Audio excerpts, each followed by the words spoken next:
Prime Minister Keir Starmer, he loves number two. That's the second largest religion, Islam, to me and you. Don't talk down number two, old Keir Starmer says, or you'll get prison dawa and be wearing a fez. Number two's all over Britain, as we said it would be, and they're chasing down folks just like you and me. Ladies and gentlemen, welcome to This Week in Jihad, where we explore the exploits of the world's second largest religion, or as David Wood has just dubbed it, number two. Welcome, David. Yeah, I have to say there's something a little disturbing about what just happened, and no one caught it but me, Robert. So let me just give people a little history lesson here. Little history lesson. This was just when was this? This was an hour ago.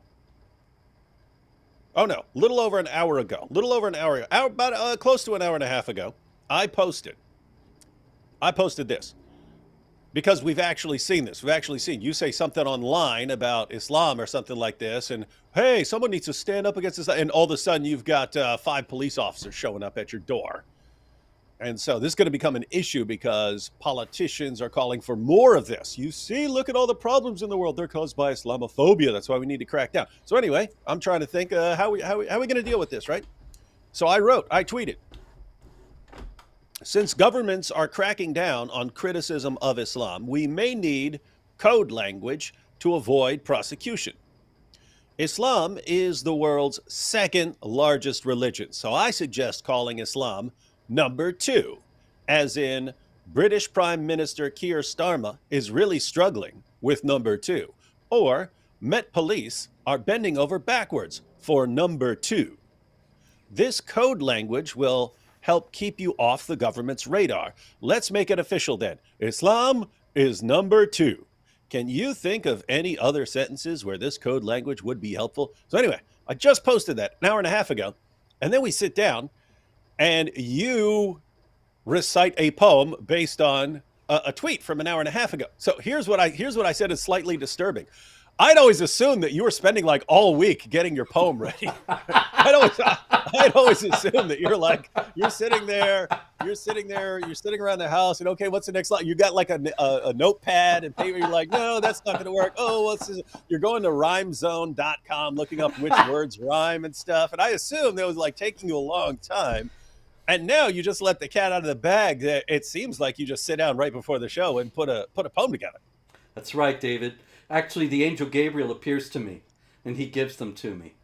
And I never know when he's going to come. One time I was so depressed when he wasn't showing up that I went to the top of a high mountain. I was going to throw myself off.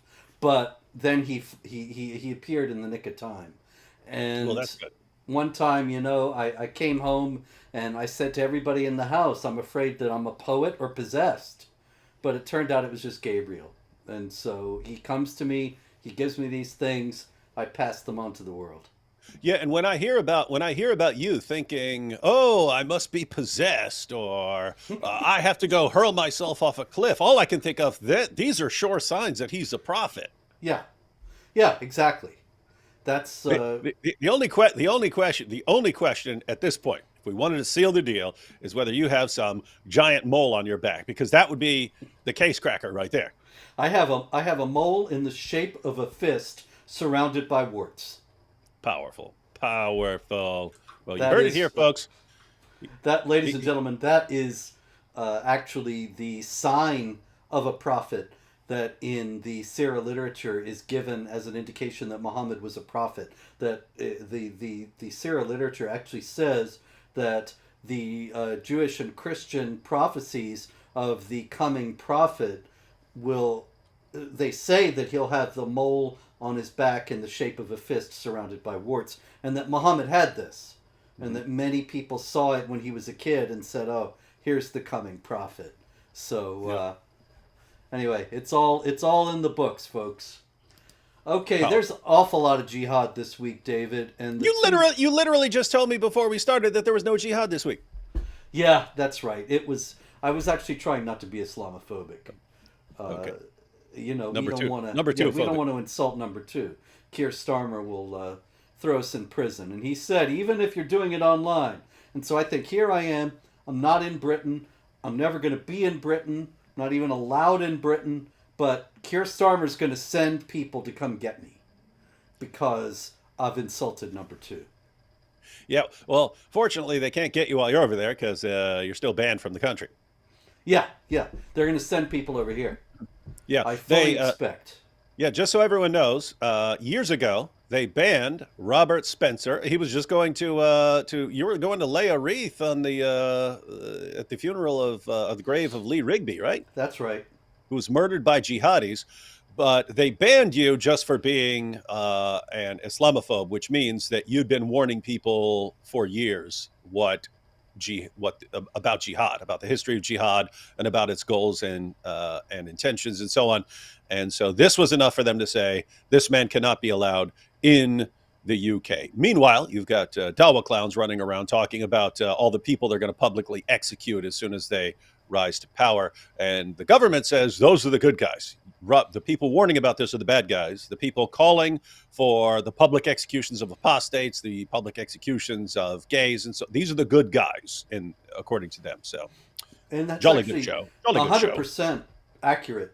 That is exactly what happened because they, they really might send cops because they have my address. They came right here to my office, pulled up FedEx truck.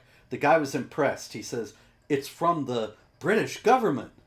And I signed for Oh, how could you not be like, well, I was awaiting my orders. Special Agent 009 here. Yes, it's from Moneypenny, and she's sending me on my next mission. But anyway, it said, "You have said that Islam has doctrines of warfare against unbelievers, and therefore we are banning you from the country." Smart. So it's astonishing because they got all these Muslims running around acting upon and saying openly that Islam has doctrines of warfare against unbelievers. Yeah, but that's okay. Can anyone imagine this? It's like, so if they find out that Robert Spencer, let's say, says that there's a death penalty for apostasy in Islam, they'll say, that is so evil to say that we will not allow you in our country. And then you'll have actual Dawa guys saying, of course we're gonna kill all the apostates. Yeah, as soon as we get the power, we're gonna kill them. And they're like, our heroes.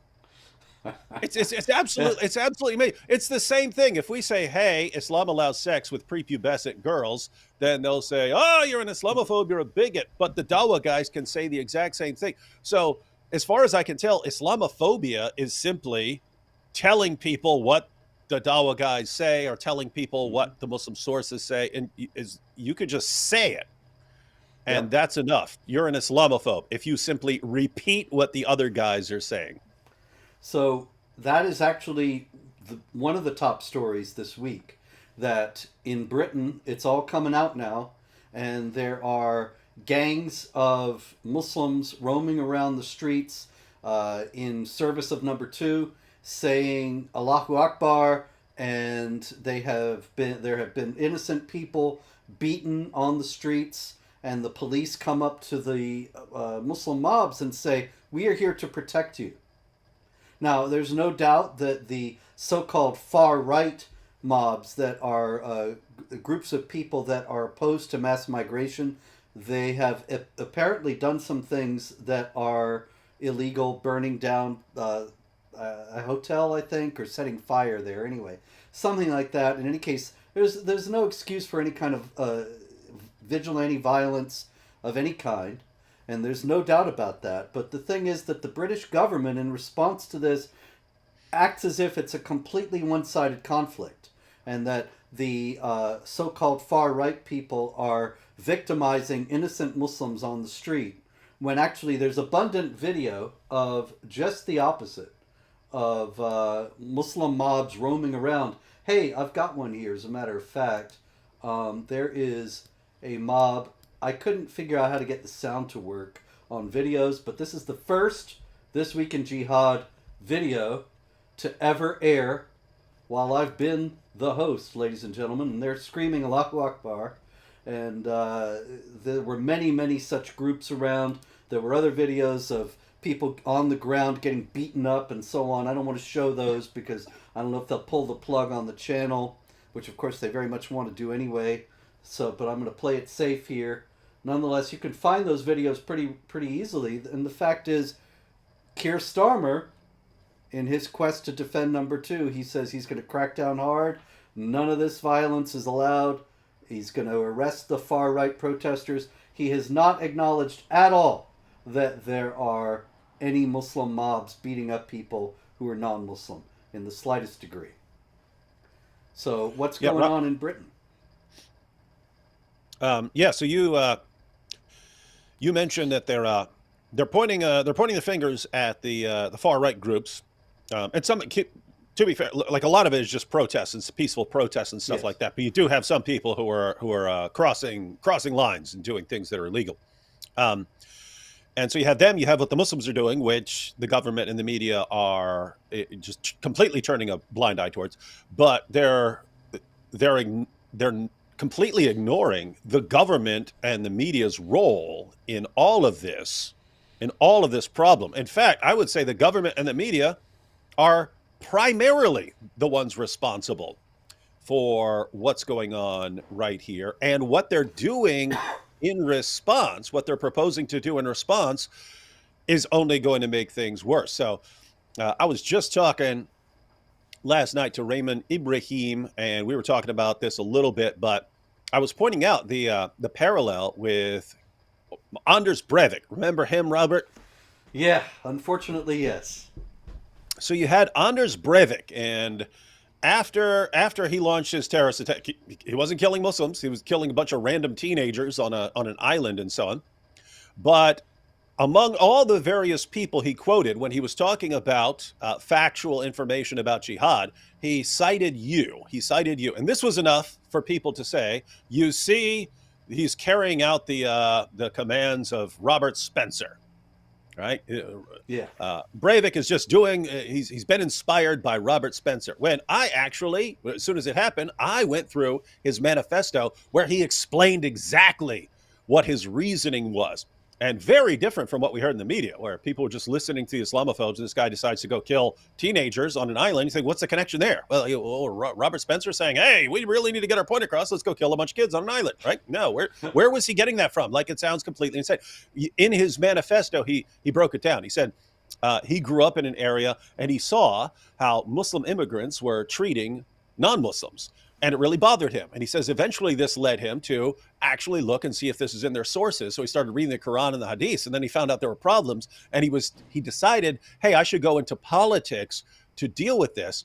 And he said in the 1990s, he realized that if you criticize Islam in any way, they're just going to call you a racist. And he said, and that was the media and political lockdown on any criticism of Islam was so severe that he regarded it as hopeless. It is hopeless to talk about this anymore. In other words, this man gave up on trying to communicate ideas. He said, it's too late for that, and it's useless because they will not let us voice our concerns. And that's when he said he was trying to figure out how to get a message across in a world that's silencing you. And he said, I learned from Al-Qaeda. How to get a message across. You do a deadly shock attack against random people, and all of a sudden you'll get the world's attention. So he decided that. So keep in mind, at no point in there are you or Pamela Geller or anyone else playing a role in this thinking. In fact, he says he decided all this by the end of the 1990s, before any of us had ever even heard of you, Robert. But anyway, here's the parallel. It's we have a system right now. We have a system right now in the United States and Great Britain and so on. It can be a little shaky at times. But we have a system where if something's going wrong, I know I can call the police still. I can still call the police. Hey, there's a guy breaking into my house. I could call the police.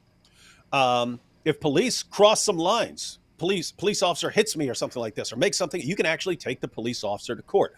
So you can go to your courts. You can go to the government. You could go to police, and they're there to help you deal with situations, which means I don't have to go out and settle every argument I have through violence or something like that. There's a system in place that allows peaceful resolutions to problems. Right. What happens when people give up, when the police make it clear that they're your enemy and they are trying to destroy you? And the government makes it clear that you are the enemy. They're not here to help you. They're not here to pay the slightest bit of attention to your concerns. They're here to help you be subjugated. And journalists, all the media organizations, they're all working together. And you sit here and feel like, wait, every institution of power and influence right now is trying to destroy me and my children and future generations. What do? Well, at least you can still go on social media to voice your complaints. You have some peaceful outlet for your frustrations. But now they're saying if you even go online and voice your frustrations, we'll come and lock you up. What's that mean? It means they are telling a generation of frustrated people there is no peaceful way to deal with this. There is no you have zero peaceful options for dealing with anything that we're doing to you. That's the message that I'm not sending this message. I haven't given up. I haven't given up on peaceful responses to things. The government is like doing everything they can to say there is no way you have any peaceful resolution to this, which sends the message, well, okay, we might as well get violent then, which as soon as you cross a line, you go do something to a hotel or something like that, then the government does what? They say, look at this, you see? This is why we have to crack down even more, which causes people to realize even more how screwed they are and to react more violently until the government just, you see, we have to just completely lock all these people up. We have to do something to destroy all that. Wait, you are the guys who are causing it. You're fueling it. In other words, it's Islam combined with useful idiots who are all working together to destroy everything. And who's getting blamed? The people who are simply reacting to what's going on. Yep. And it's pretty insane. And I think it's going to get worse before it gets better, Robert. I don't have any doubt whatsoever, David. And here's our friend, the great and heroic Hatun, saying police liaison officer was telling Muslims to leave their weapons at mosques. Police liaison officer, yes. That was an astonishing video. Made it very clear exactly what you're saying. The police are not on the side of the people who are being victimized by the jihadis, but on the side of the jihadis. Meanwhile, the other big story this week, David, is Bangladesh, where in many ways the same kind of thing is happening. There have been, in the first place, the Prime Minister, Sheikh Hasina, was driven from power, and it looks as if jihadis and Sharia types are taking over. They have been attacking Hindus in the country wholesale. There have been over 50 attacks on Hindu temples, Hindu-owned stores, businesses, Hindu homes, and so on. And this is exactly the same thing that we're going to be seeing in Britain in a few years, is it not? Yeah, I mean, you're seeing the glimpses of it right now. And notice what it is. Hey, we have an opportunity to go kill Hindus right now. That's it, right? Mm-hmm. So keep in mind, those people were already there. The people who wanted to go kill Hindus, they were there. They're just waiting for an opportunity. They're waiting for an opening. And, government change, now's our chance to go and kill some Hindus. They're already there. It's just like with ISIS. ISIS announced the call. Hey, guys, new caliphate, come down here. All of a sudden, all these people from Great Britain and France and the US and Canada, they all come flooding into the area. What's that mean? The people were already there living among you. They're walking down the street from you. And these are people who are waiting for the call to jihad. Right? Mm-hmm. So in the UK right now, you have a bunch of people who are simply waiting. They're waiting for the opportunity for when they go on a killing spree. And then when it happens, everyone will be shocked, even though we warned them thousands and thousands and thousands of times. Indeed. And so I can't vouch for the accuracy of this, but somebody in the chat says 23 Ahmadi and 115 Shia Muslims have also been murdered in Bangladesh. Many Hindus have been murdered. And it's also important to remember that Bangladesh, Pakistan, and India were all part of the British colony of India, the Raj. And it was partitioned in 1947-48 in order to create two Muslim states which were originally called West Pakistan and East Pakistan, and then later East Pakistan became Bangladesh, and a secular state, not a Hindu state, but a secular state, India, which has always had a sizable Muslim minority. The sizable Muslim minority has grown significantly since then in India. But in Pakistan and Bangladesh, the Hindu minorities that remained and did not move to India from those areas, now they have been killed, forcibly converted, driven out, almost all of them. And there is only a tiny percentage of Hindus left in both countries. And it's important to remember this is the way of jihad. This is what happens over the years when there are Muslims and non-Muslims in one place.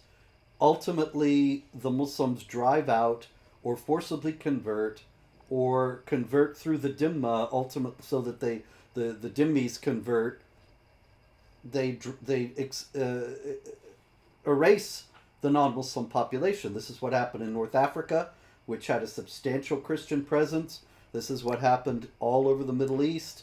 In Iran, it was the Zoroastrians, who now are just a tiny minority of people. I believe there are more Zoroastrians in India than there are in Iran now. And it's all the same motion everywhere. And people don't realize this is stuff that we read about in history books sanitized. Nobody ever talks about that it was jihad and Islam forcibly taking over. But it's the same thing happening today in Nigeria, in Bangladesh, in Britain, in many other places.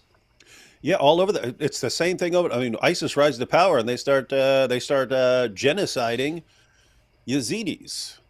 You have right there in Bangladesh. Hey, now we have an opportunity to go kill a bunch of Hindus. Again, they were already waiting to do that. It wasn't like some new idea. They're waiting to do that. They were prevented from doing that, but they always had the desire to do it. Hamas on October 7th. Hey, we have an opportunity to go kill some Jews. Boko Haram in Nigeria. We have an opportunity to go kill a bunch of Christians. The government's not helping.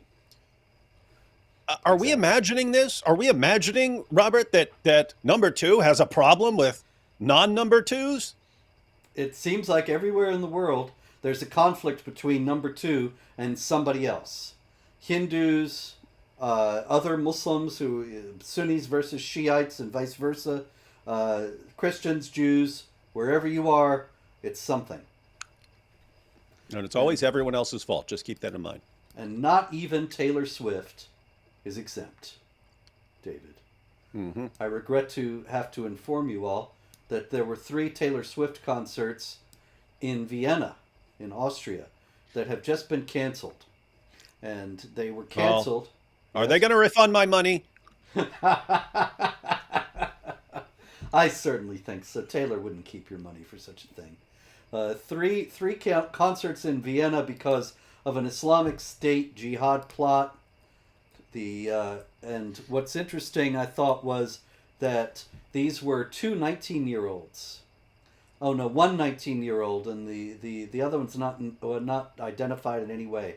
But the 19-year-old, it says here, is a citizen of Lower Austria who made an oath of allegiance to the current leader of the Islamic State at the beginning of July, and says that he and his friend were both radicalized on the internet. Now, I want to ask you this. We hear a lot about people getting radicalized on the internet, and I just don't understand this, because that assumes several things. One is that you have a different kind of Islam, apparently, on the internet from what these guys hear in their mosques in Austria. And they hear this allegedly false, hijacked, twisted Islam, and they decide, hey, let's go shoot up a Taylor Swift concert, or put a bomb there, or whatever. And the question that I have for you, David, is this.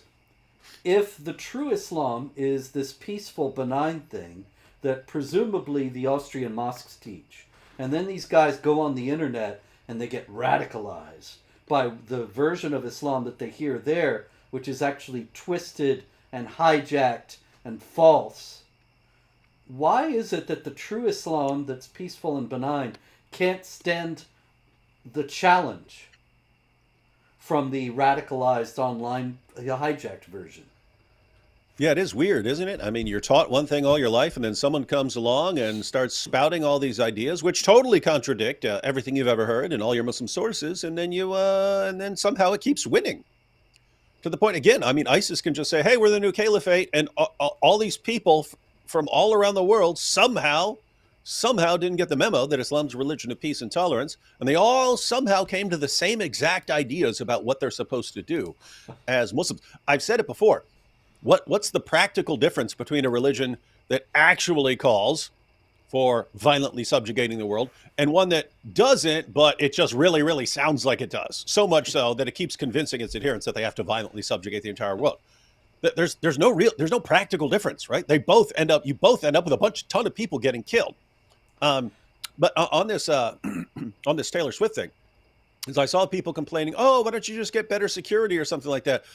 They take this very seriously because of what happened at other concerts, like the Ariana Grande concert, and like those Eagles of Death Metal concerts in France. So they know jihadis like to attack concerts, and the reason they like to attack concerts is some jihadis will attack an area, and if they end up killing Muslims in the process, no problem. That's collateral damage. That's the thinking. And you can find support for that in the Muslim sources. But some actually want to be careful and say, let me attack a place where I'm not going to get any serious Muslims killed. And so there, what do you attack? A concert. Music is haram. So all those people there, guess what? If someone is a Muslim, they're not a serious Muslim. So have no problem there. They would be considered heretics. And you're commanded, Surah 9, verse 73, to wage jihad against the hypocrites as well. So Muslims who just aren't following Islam as you think they should. And so it's people take this very seriously. And I have to say, I mean, Muhammad said he'd been made victorious with terror. You still got Western nations. You have Western nations who, Robert, let's just be clear here. The penalty, according to the Quran, for making mischief in a Muslim land is death, dismemberment, crucifixion, or if it's a light case, exile or imprisonment or something like that. Not according to us, according to Islam, are Western nations, European nations, America, all that, are they making mischief in Muslim lands? Oh, certainly. No doubt Okay. about it. They're making mischief in Muslim lands. The penalty is death, but it's not just the politicians and the soldiers who are making mischief. Muhammad also taught his followers that anyone who supports or aids or funds the people who are making mischief in the land, they get the same reward. Okay, so that's death. So who makes it possible? Who actually funds these Western nations making mischief in Muslim lands? Ordinary taxpayers. Mm-hmm. That's why any random person in one of these societies that is making mischief, causing problems in Muslim lands, they're all fair game. Any of the people are fair game. That was Osama bin Laden's argument way back in the late 90s when he declared jihad against the United States.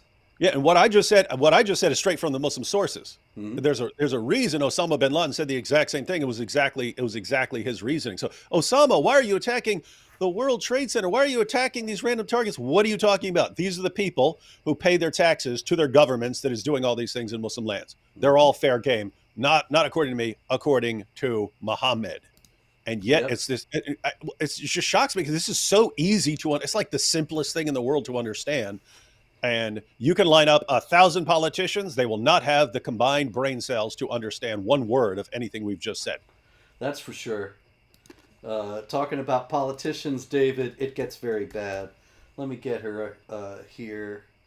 I know. Oh, here we go. This is Tulsi Gabbard, who was a congresswoman from Hawaii and who later ran for president as a Democratic candidate in, I believe, 2016. And she later broke with the Democrat Party and became a vociferous critic of the Biden administration. Now, you might wonder, what on earth does this have to do with jihad? Well, there is a program called the Quiet Skies program. And the Quiet Skies program is essentially a TSA surveillance program, a terror watch list. It's not a no-fly list, but it's if you're on this, then if you get a flight, the flight is full of air marshals. watching your every move and ready to pounce if you do anything that's untoward. And Tulsi Gabbard, who is a critic of the current administration in Washington and not a jihad terrorist, is has been discovered to be on this Quiet Skies program watch list. And so I just, I can imagine there are probably all manner of jihadis who fly all over the place and have no problem. But these mechanisms that were put in place in order to fight jihad are now being used in all kinds of different ways by self-serving politicians.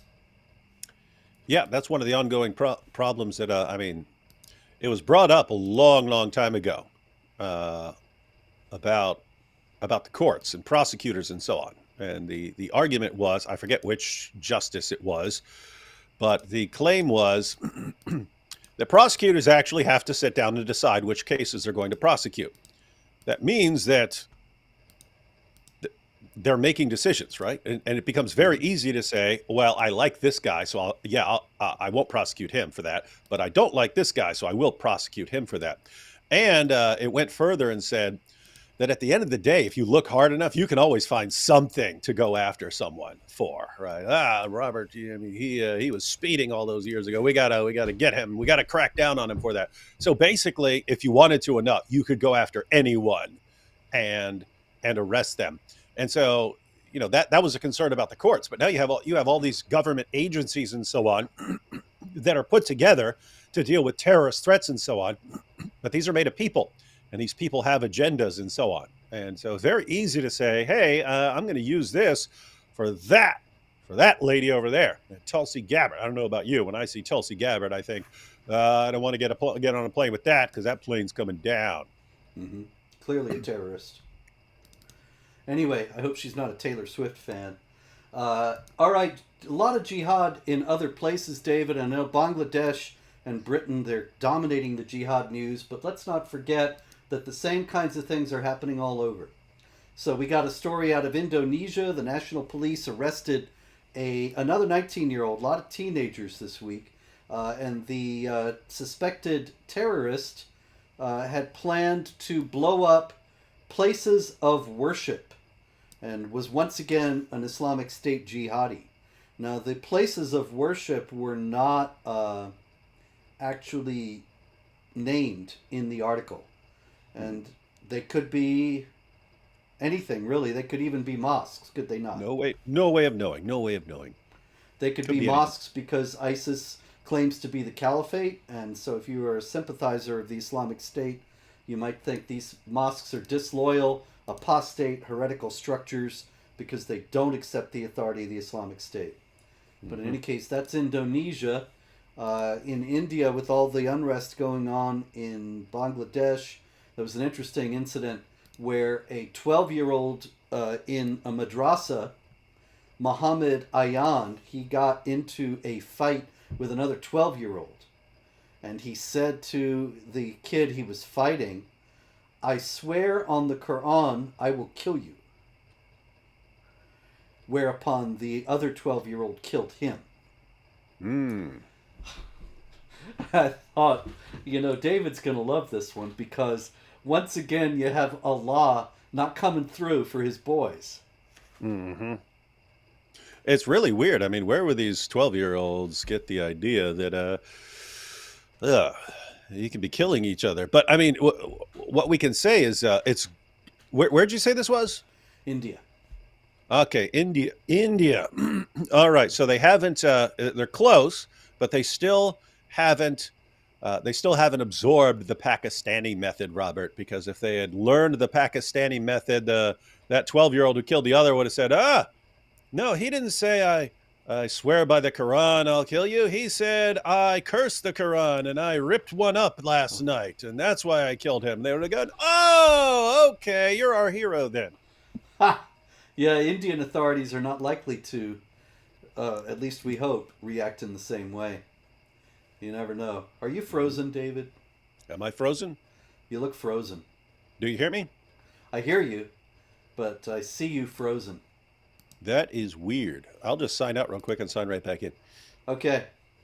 While we're waiting for David to sign out and sign back in, we got the Democratic Republic of the Congo, where the Allied Democratic Forces, yet another Islamic State group, they raided a village at night, a Christian village, murdered 3 people, and abducted others. The Islamic State is trying to establish caliphates in West Central Africa, stretching from Nigeria to Mali, Niger, and so on, and also in East Africa to Central Africa, from Somalia to the eastern part of Democratic Republic of the Congo. Then you have the one in Mozambique as well. Now David is back with us and unfrozen. Been talking about the jihads in Africa to establish caliphates in West Africa, East Africa, as well as Southeast Africa in Mozambique. And so that is something we have discussed many times before. We have, let's see, stories in that regard also, of course, out of Nigeria. 16 people killed in Borno State. In another incident in Borno State, jihadis attacked a police station. In Somalia, we have a suicide attacker on a beach, murdering 37 people. And another one, a guy left Islam and his relatives came and they wounded him in the stomach, broke his wife's ankle, and beat his children. But they must be moderates, David, are they not? Because they didn't kill him? That's the weird part. I'll always hear about lashing someone for leaving Islam and so on, and everyone goes, "Oh, it's so barbaric," and I'm thinking, it's better than what Muhammad said. Indeed. You can always say that. No matter how revolting you find the behavior of jihadis, you can almost always say, "Well, it's better than Muhammad." Indeed. In Germany, we had a migrant. I believe he was Afghan. No, he was from Turkey. Sorry. A family man from Turkey. Turkey. Nothing good comes from Turkey. He is identified as such in Neue Westfälische, the German publication where I got this story. Neue Westfälische. And Neue Westfälische says, Frau will arbeiten und Kopftuch ablegen. Und what this is saying is that this family man from Turkey, he became enraged because his wife wanted to take off her hijab and go to work.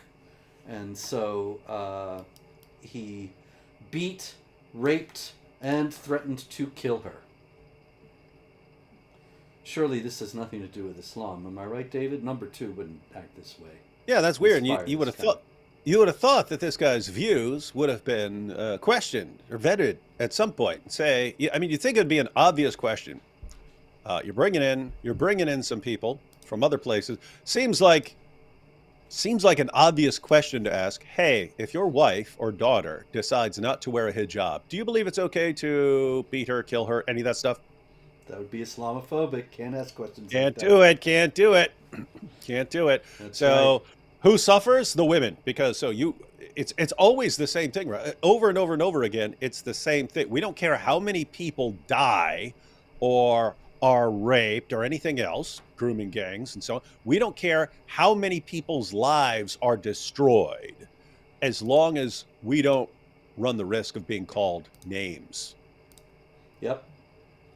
It's very strange. Britain seems to be committing suicide on that basis.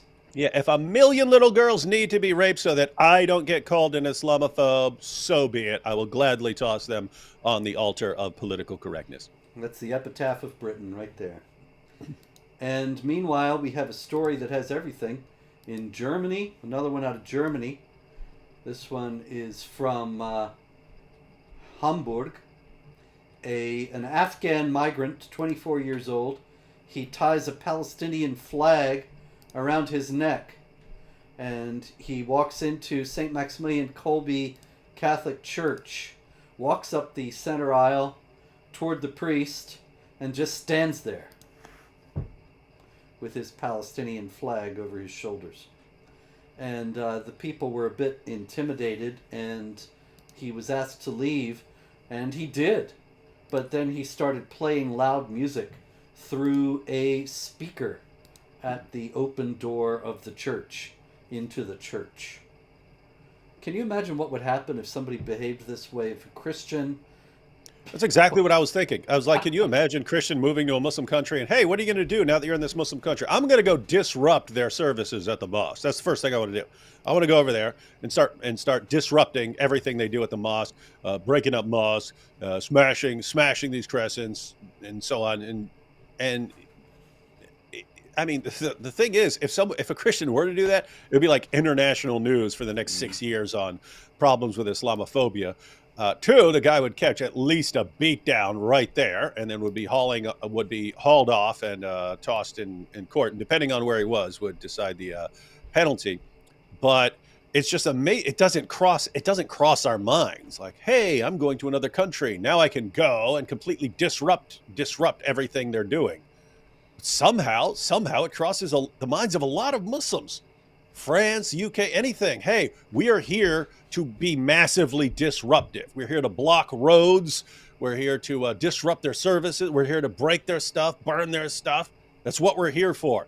And then you got all these politicians. Hey, we need more of that. We need more people who believe that they're coming here just to completely disrupt and derail our entire civilization. Yes, and then Keir Starmer says, we're here to protect the Muslims. He said in June, as a matter of fact, that Islamophobia was the biggest threat facing Britain today. It sure is. Yep. Just not in the way he thinks. Yeah, well, I'm just thinking, like, the only way to make that sense, the only way to make sense of that is to be thinking, Islam is here to take over Great Britain. And therefore, the greatest threat to what we want for Great Britain is Islamophobia. Because that's the only thing that's going to... Being concerned about Islam is the only thing that's going to stop people from letting Islam take over. That's it. Genius.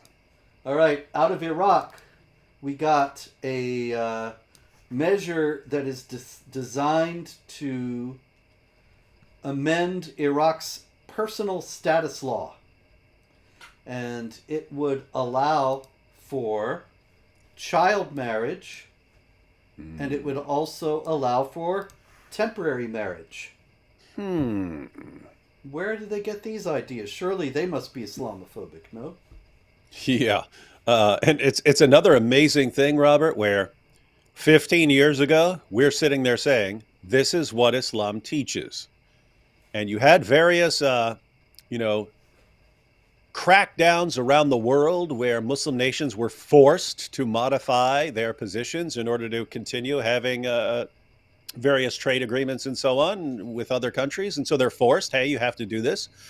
But we've warned people, hey, as time goes on, the weaker they think you are, and the less likely they think you are to act on any of these restrictions from the past, they're going to bring this stuff back. They're going to keep bringing this stuff back.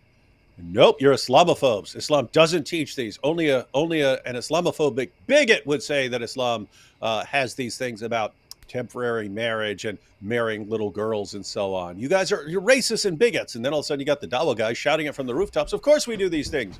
And now you have governments saying, you know what? We need to go back to that banging 9-year-old girls thing because we were only forced into changing that because of Western nations. And now Western nations are weak and pathetic, and they wouldn't dare criticize us because we've trained them all to be horrified at the thought of being called Islamophobes. So guess what? We can start banging 9-year-old girls again. What are they going to do? If they criticize it, we say, guys, stop being so Islamophobic. This is what our prophet did. Are you criticizing our prophet? Oh, no, we weren't criticizing your prophet. Yeah, bang all the 9-year-old girls you want. In fact, bang our 9-year-old girls. Whatever you want to do, just don't call us names. Bunch of cowards. That's it. All right. We have, let's see. Goodness. Oh, there it is. This is Inas Haniya. And Inas Haniya is Ismail Haniya's daughter-in-law. And this is an interview she did not long after he was killed. You can see how happy she is. And she's talking about his death there. She says this is a wedding. She's not mourning. She says that he was born. He says the assassination of Hania, she's referring to that. She says, it's a momentous event. It is not trivial of our nation to lose a godly man of such global magnitude, like Ismail Hania. And she says he was born a mujahid and died a martyr, a champion, and a hero. And so this is why, of course, she's happy. They say that they love death, and so she's happy.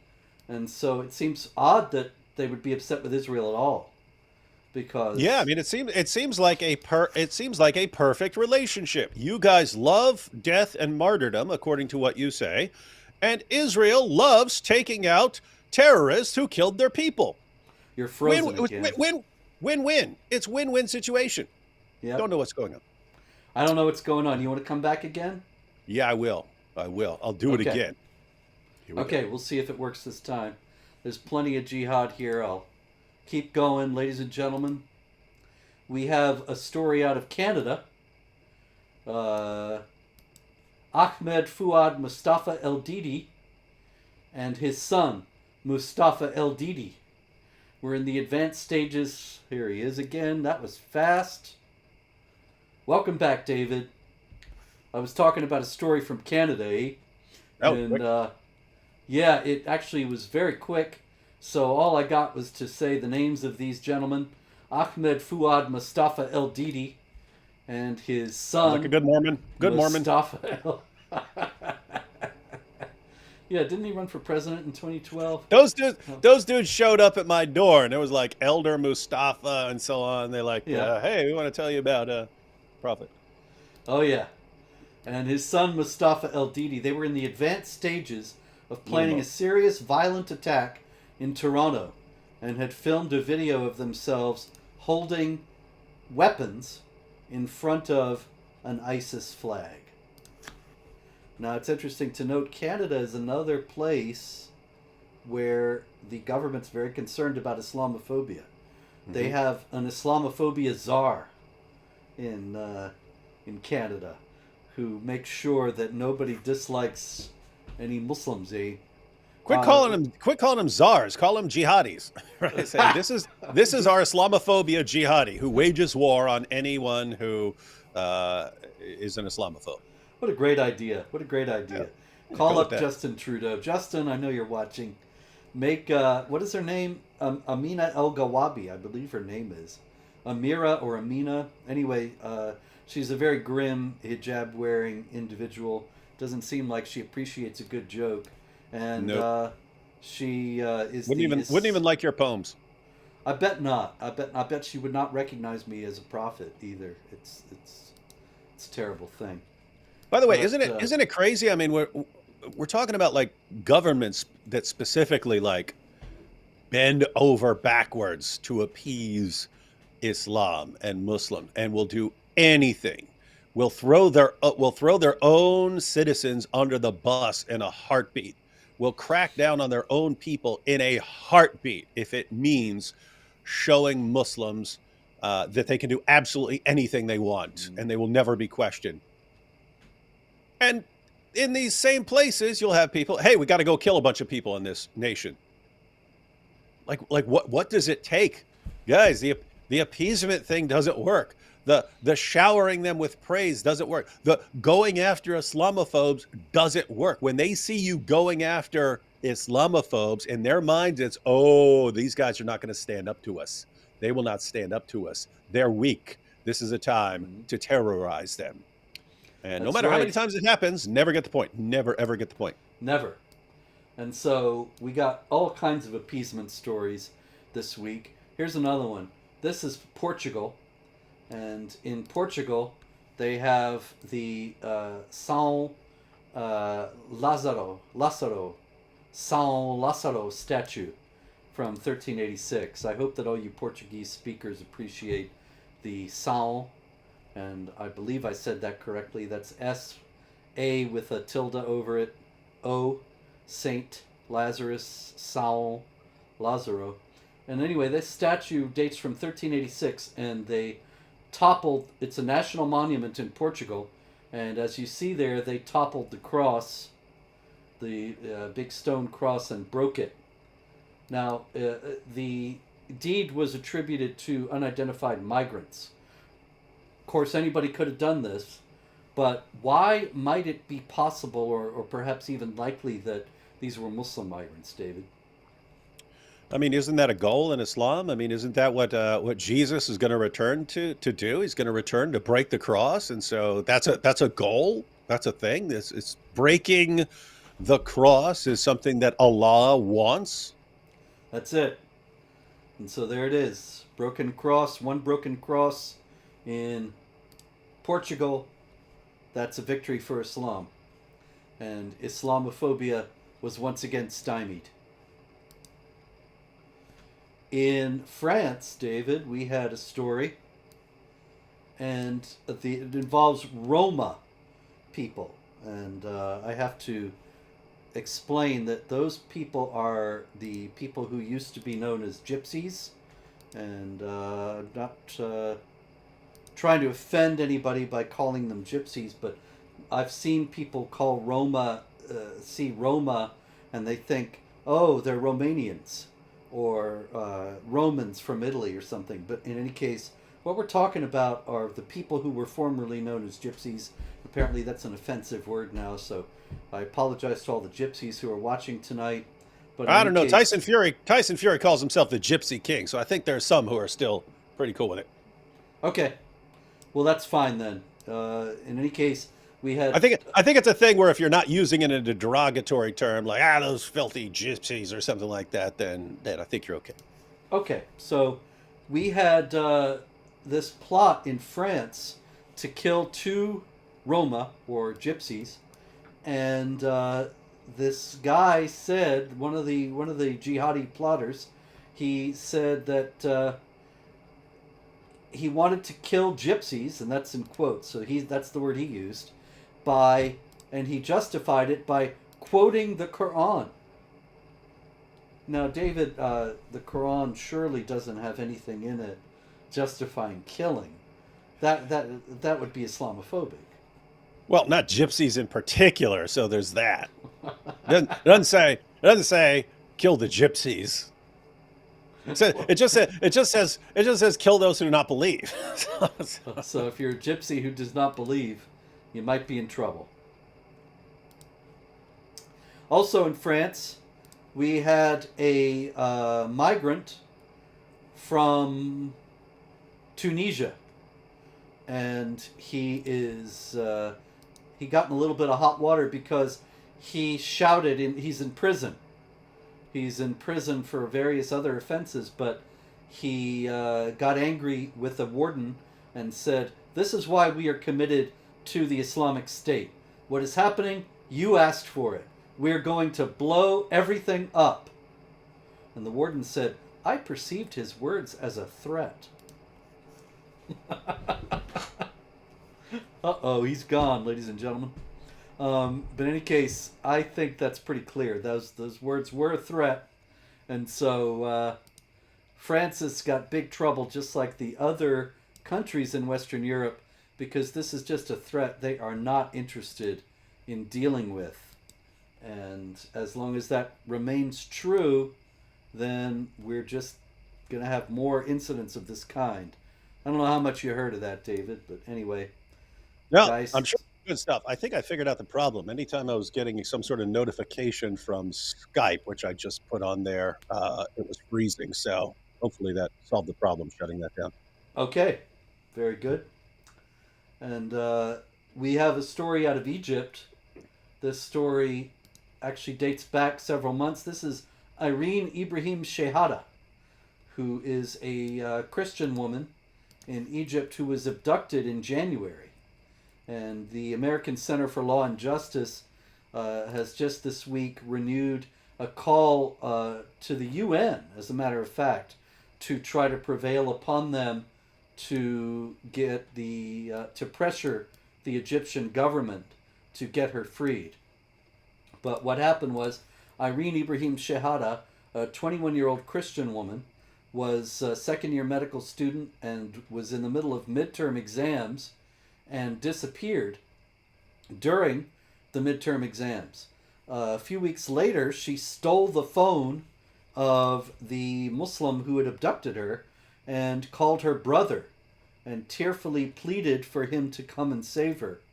But then the captor discovered her on the phone, tore the phone out of her hands, said to her brother, "Okay, you heard her voice and know she's okay, right?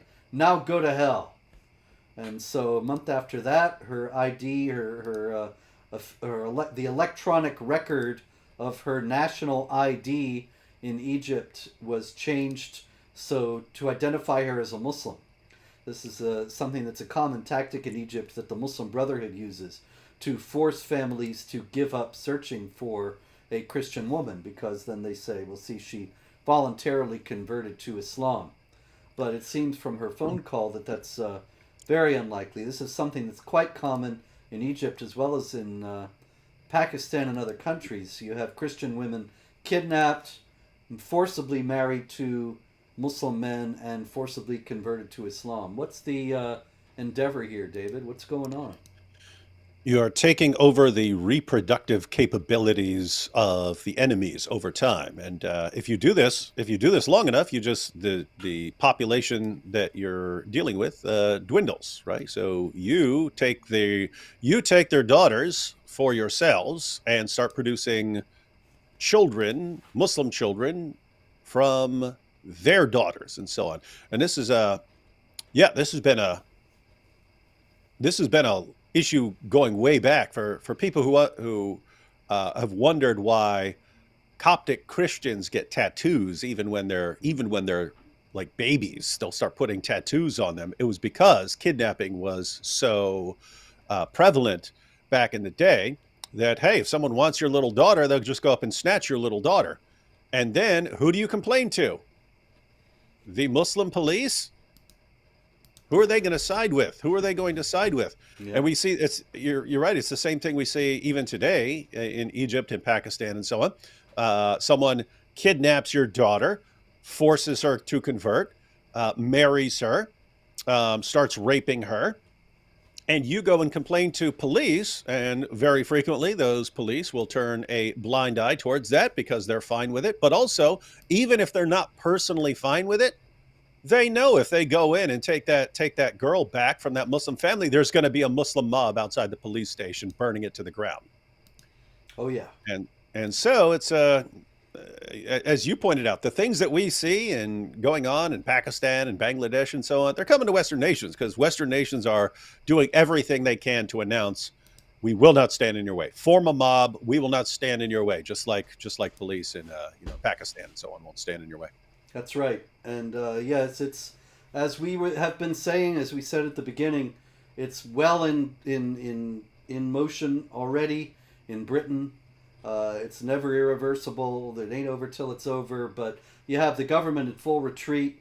As I noted before, Starmer said that Islamophobia is the biggest problem that the UK faces, and the zero tolerance approach he is applying to so-called Islamophobia, but not to the Muslim violence against non-Muslims.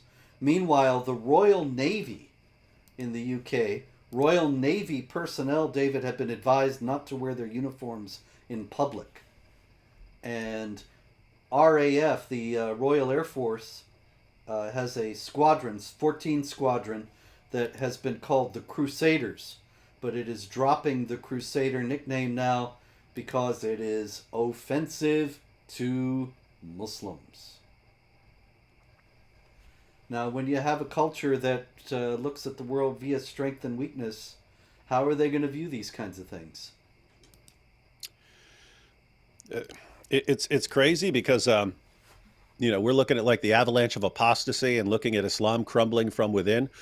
As far as and we brought this up, like one of the things that bothers Muslims most and causes them to start doubting Islam is the weakness of the ummah. They're looking around saying, we should be in charge here. And we would like to keep the trend going of realizing, hey, Allah is not on our side. You want to keep that going. When you go and, hey, we're going to go kill all the Jews. And so you want them to lose to the point where they keep losing and losing and losing. And they start thinking, okay, this isn't working. Allah's not on our side here. You want that.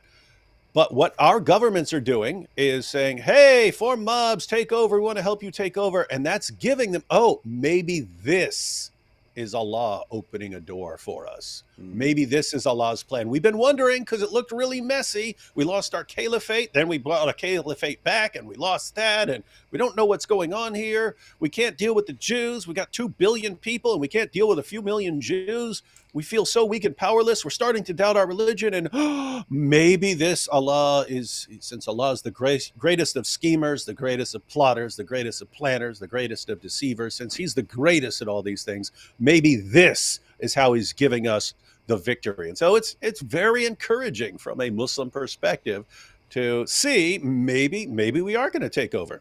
Mm-hmm. There you have it, ladies and gentlemen. It is the weakness of the West that is enabling the jihad at this point, at least in Western Europe, Britain, and the United States and Canada. And so it's very important to stand strong. Don't let yourself be intimidated or bullied. And we will be back probably next week with more jihad. In the meantime, pray, hope, and don't worry. And keep resisting. Number 2.